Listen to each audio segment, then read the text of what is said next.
So start the new topic, density. Start the new topic, density.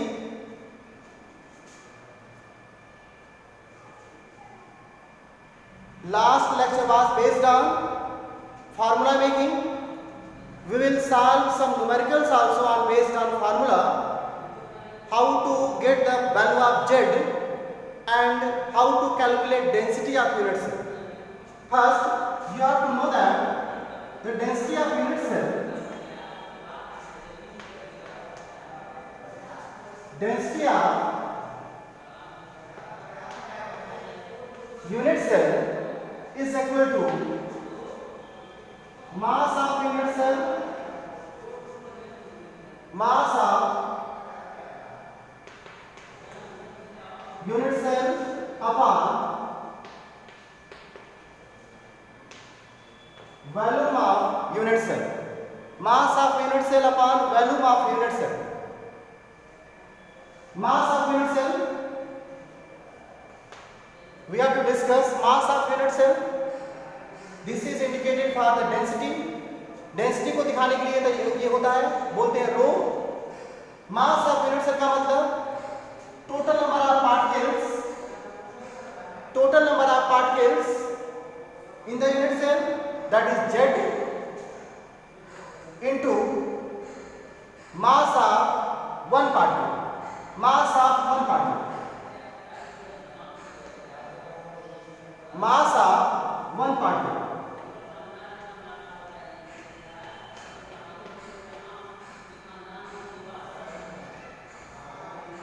Volume of unit cell, सारा का सारा unit cell क्या है, cubic होता है, तो उसका वॉल्यूम क्या हो जाएगा, ए क्यूब. एक पार्टिकल का मास कैसे निकालते हैं, तो उसके लिए क्या होगा, molar mass, molar mass upon Avogadro number. Molar mass upon Avogadro number indicate करता है mass of one particle, mass of one particle.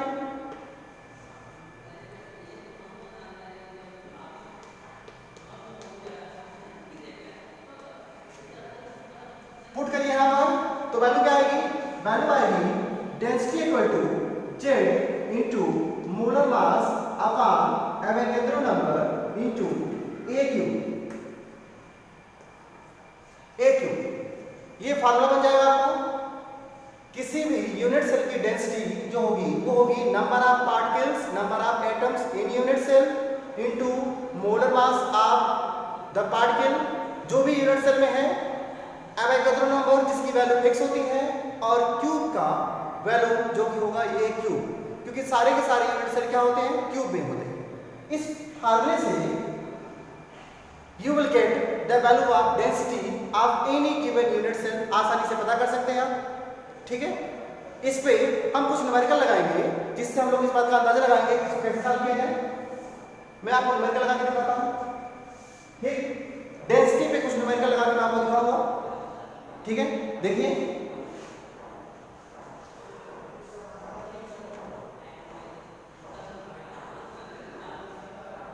ठीक. एक क्वेश्चन है मेरे पास, an element has BCC structure, element has BCC structure. BCC structure का मतलब क्या होता है, Z की वैल्यू हो जाएगी 2. जो ही स्ट्रक्चर का नाम आपके सामने आएगा, Z की वैल्यू क्या हो जाएगी, 2 हो जाएगी. BCC स्ट्रक्चर, Z वैल्यू हो जाएगी 2. A से लेंथ जो वैल्यू है उसकी वैल्यू है 288 पिकोमीटर, 288 पिकोमीटर. डेंसिटी भी गिवन है, डेंसिटी इक्वल टू 7.2 ग्राम पर सेंटीमीटर क्यूब. डेंसिटी की वैल्यू है 7.2 ग्राम पर सेंटीमीटर क्यूब. अब कह रहे हैं how many atoms are present in 208 gram of the element. 208 gram element में कितना एटम प्रेजेंट है.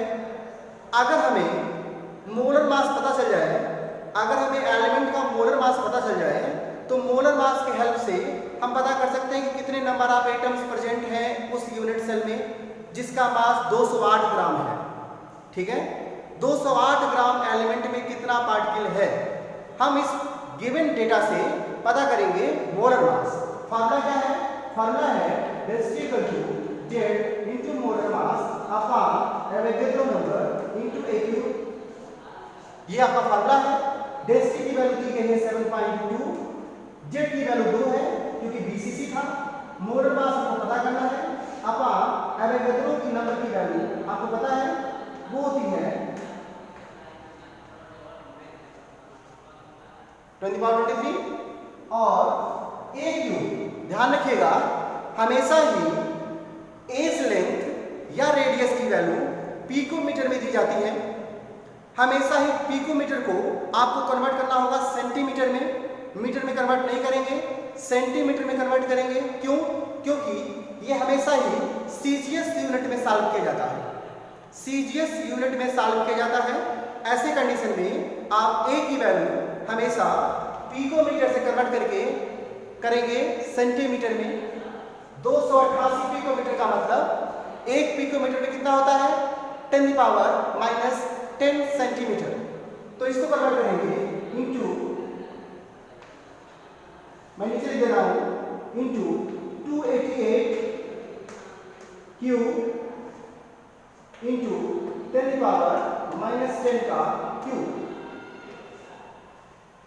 देख पा रहे हैं मैंने सॉल्व कैसे किया? 288 पिकोमीटर को मैंने कन्वर्ट कर दिया सेंटीमीटर में, मैंने कन्वर्ट कर दिया सेंटीमीटर में। देखिए थोड़ा सा तो देख लीजिए, ठीक है।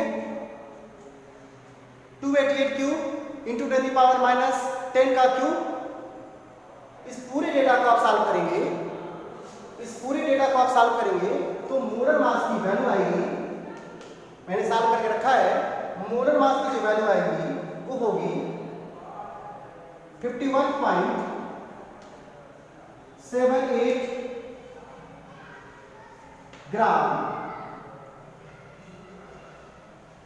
पर मोल। 51.78 ग्राम पर मोल मोलर मास हमारे पास आ गया। अब हमसे कहा जा रहा है कि अगर 208 ग्राम एलिमेंट है, 208 ग्राम एलिमेंट है तो उसमें कितने नंबर ऑफ एटम्स होंगे अगर उसका मोलर मास 51.78 ग्राम होगा। ठीक है, तो आपको पता है मोल निकालने का फार्मूला होता है given mass upon molar mass, और उसमें अगर एवोगैड्रो नंबर से मल्टीप्लाई कर देंगे तो नंबर ऑफ एटम निकल जाएगा। मतलब नंबर ऑफ एटम्स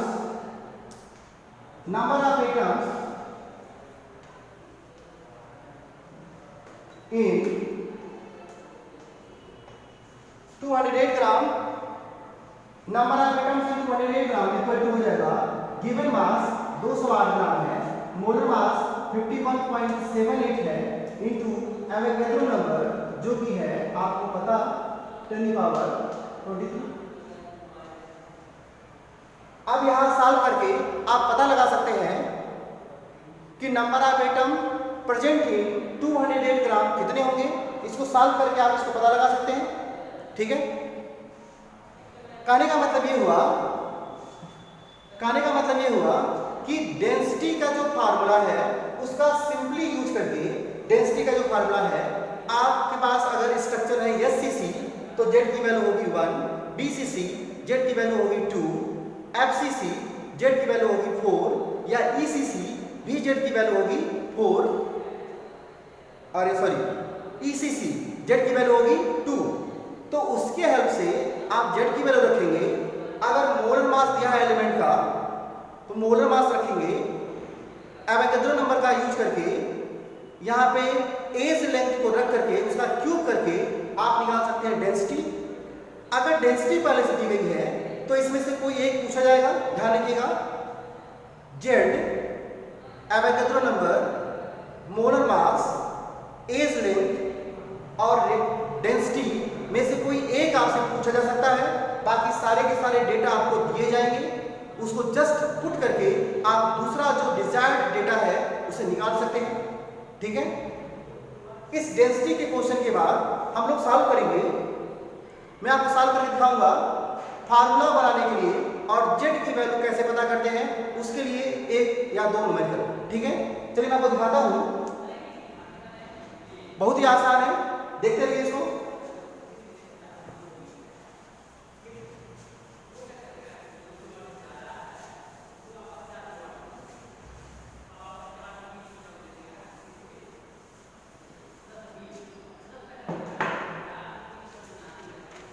देखते रहिए, फार्मूला कैसे बनाते हैं, जेड की वैल्यू कैसे पता करते हैं, इन सब के लिए एक मैं न्यूमेरिकल आपको करके दिखाता हूं, ठीक है। एक क्वेश्चन है मेरे पास, मान लीजिए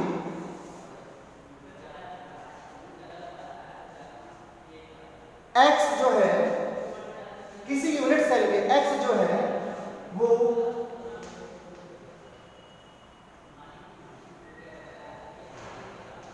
कहां पर है, कॉर्नर्स पर। x कहां है, कॉर्नर्स पर है। और y जो है, y जो है ईच बॉडी डायगोनल,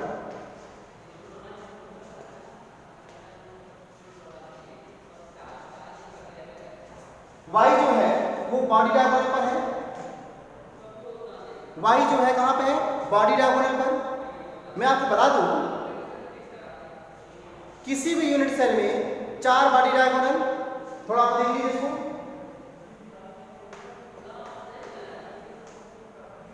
किसी भी यूनिट सेल में जो बॉडी डायगोनल का नंबर होता है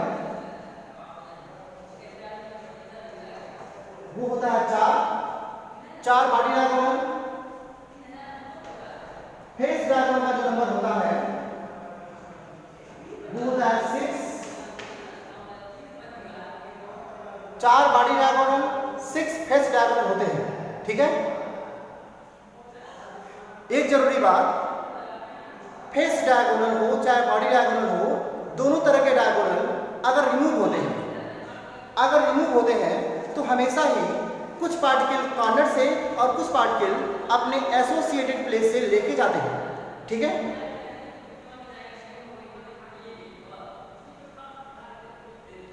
अब ये बड़ा जरूरी है, मैं यहां इसको नोट कर रहा हूं, थोड़ा इसको देखिए और समझने की कोशिश करिएगा।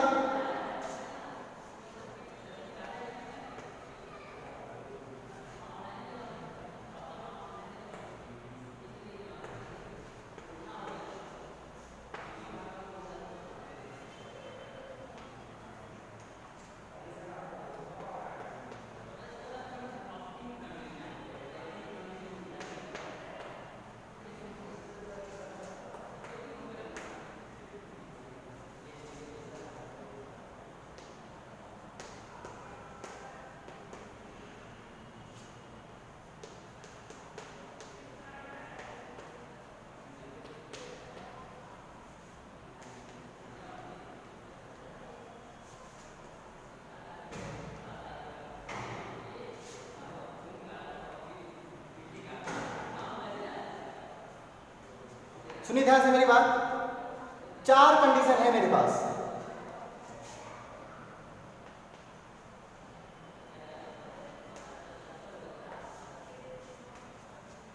चार कंडीशन है हमारे पास। अगर हम फेस डायगोनल को रिमूव करते हैं, अगर किसी प्रॉब्लम में फेस डायगोनल रिमूव होता है तो फेस डायगोनल के साथ रिमूव होंगे 2 कॉर्नर्स के पार्टिकल्स प्लस एक फेस का particle.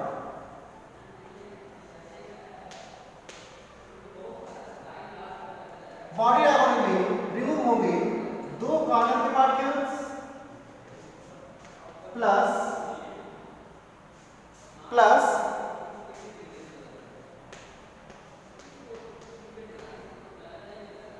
particles lie on body।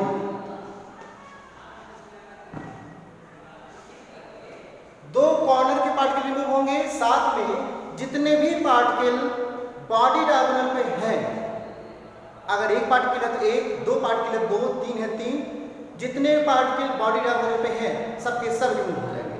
क्योंकि हम पूरा का पूरा डायगोनल ही हटा रहे हैं। ठीक है, अगर plane passing through the middle, अगर किसी यूनिट सेल के मिडिल से कोई प्लेन पास कर रहा है और उसके सारे पार्टिकल को रिमूव कर देता है, तो ऐसे में 4 पार्टिकल एज से, 4 पार्टिकल एज से, 2 पार्टिकल फेस से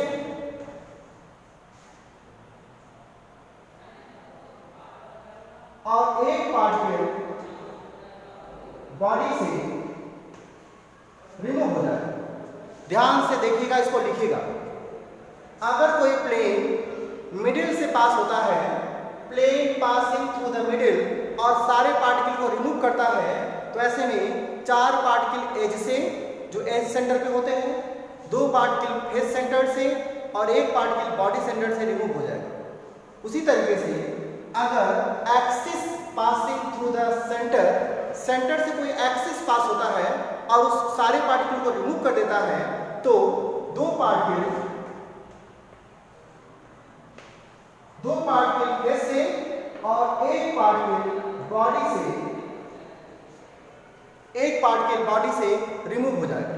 ठीक है, तो समझने की कोशिश ये करिए कि जब भी हम ऐसे न्यूमेरिकल सॉल्व करेंगे जिसमें कुछ रिमूव हो रहा है, तो हमको ध्यान देना होगा कि रिमूव क्या हो रहा है। बॉडी डायगोनल रिमूव होता है तो क्या रिमूव करेगा, पार्टिकल कहाँ से रिमूव होगा, फेस डायगोनल रिमूव होगा तो कहाँ से रिमूव होगा, plane passing through the centre remove होता है तो क्या क्या रिमूव करेगा, axis passing through the middle या सेंटर रिमूव करता है तो क्या क्या रिमूव करेगा।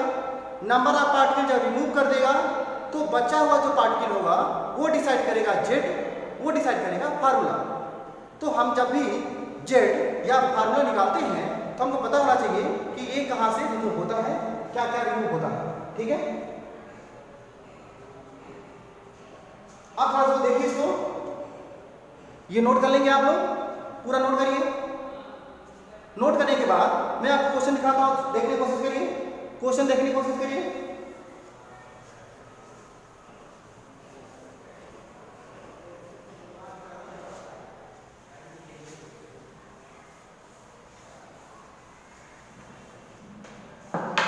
अब क्वेश्चन ये है, x कॉर्नर पे है, y ईच पार्टी डायगोनल पर है, तो ऐसे में x की जो वैल्यू होगी, कॉर्नर के पार्टिकल का जो रेशियो होता है 1/8 होता है, तो x की वैल्यू होगी 1, y की वैल्यू होगी, बॉडी डायगोनल शेयर नहीं करता, 4 बॉडी डायगोनल होते हैं तो हो जाएगी 1 × 4 = 4, z की वैल्यू होगी 5 और फार्मूला होगा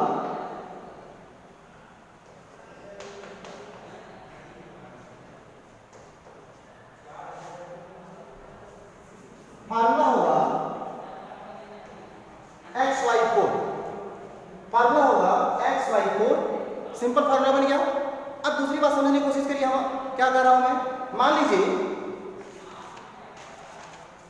मान लीजिए इसी क्वेश्चन में जो ऊपर मैंने क्वेश्चन समझाया आपको, इसी क्वेश्चन से एक बॉडी डायगोनल हटा दिया गया, एक बॉडी डायगोनल हटा दिया गया, तो जब बॉडी डायगोनल रिमूव हो गया,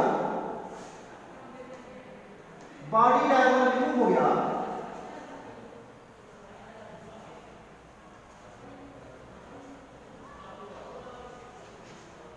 बॉडी डायगोनल रिमूव हो गया तो 2 पार्टिकल कॉर्नर से हट जाएगा, x की वैल्यू बचेगी 1/8 × 6, 2 पार्टिकल कॉर्नर से रिमूव हो जाएगा, 1/8 × 6, पहले क्या था 8 था, 2 निकल गया। ठीक, एक बॉडी डायगोनल हटा है, एक बॉडी डायगोनल, कुल बॉडी डायगोनल कितने होते हैं 4, तो 4 पार्टिकल था, एक हट गया तो कितना बचा 3, 1 × 3। अब इन दोनों को जोड़ के 2 3 जा 6, 2 4 जा 8, इन दोनों को जोड़ के आप निकाल सकते हैं z की वैल्यू। तो z की वैल्यू क्या होगी, z की वैल्यू होगी 3/4 + 3, सॉल्व करेंगे तो वैल्यू आएगा 4 3 12, 3 15, 15/4 और फार्मूला बनाएंगे तो फार्मूला में लिखेंगे x रेशियो y, जिसका रेशियो आएगा 3/4 रेशियो 3। इसको सॉल्व करेंगे तो फार्मूला क्या बनेगा,